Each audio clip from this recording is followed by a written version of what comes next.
पुढची आणखीन एक महत्त्वाची बातमी आपण बघणार आहोत। लग्नाचं आमिष दाखवत महिलांची कोट्यवधी रुपयांची फसवणूक केली गेल्याचा प्रकार उघडकीला आलेला आहे। अनुज कुमार त्रिवेदी असं या फसवणूक केलेल्या आरोपीचं नाव आहे। विविध राज्यातल्या तब्बल 25हून अधिक महिलांची या अनुज कुमार त्रिवेदीनं फसवणूक केल्याचं आता उघड झालंय। खोटे लग्न केलेल्या महिलेला तो दिल्लीला घेऊन गेला होता एका नातेवाईकाच्या लग्नाचं कारण सांगून। त्या ठिकाणी त्यांनी दिल्लीमध्ये गेल्यावरती तिच्या अंगावर असणारे जे लग्नासाठी म्हणून घातले होते तसे 33 तोळे सोन्याचे दागिने त्याने तिथे काढून घेतले आणि त्या महिलेला ट्रेनने बसवून मुंबईला पाठवून दिलं।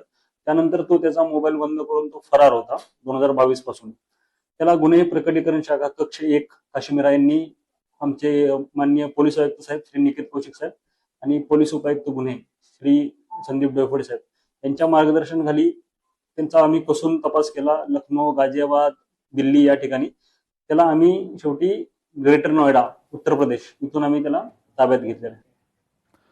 बातमी जालन्यातली आहे। जालन्यामध्ये एका खासगी शाळेत विद्यार्थिनीवर अत्याचार केला गेल्याचा धक्कादायक प्रकार उघडकीला आलेला आहे आणि विद्यार्थिनीवर अत्याचार एका शिक्षकानंच केल्याची माहिती देखील समोर येते। खासगी फोटो व्हायरल करण्याची धमकी देत हे अत्याचार केले गेलेले आहेत। आरोपी शिक्षक विकी शिंदे याला पोलिसांनी अटक केलेली आहे। पोलीस स्टेशन कलिंगड हद्दीमध्ये मुलीच्या फिर्यादीवरनं अल्पवयीन मुलीच्या फिर्यादीवरनं एक गुन्हा दाखल झालेला आहे। BNS 65 आणि पोक्सो कायदा 6/8/12 या कलमान्वये हा गुन्हा दाखल आहे। यामध्ये पीडितेला आमिष दाखवून शारीरिक संबंध प्रस्थापित केलेले आहेत, अत्याचार केलेले आहे अशा स्वरूपाची तक्रार आहे आणि त्यावरून गुन्हा दाखल असून आरोपी अटक आहे।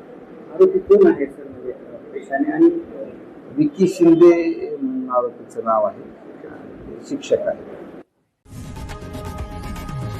लोकशाही मराठी ऐका, पहा, जागरूक रहा।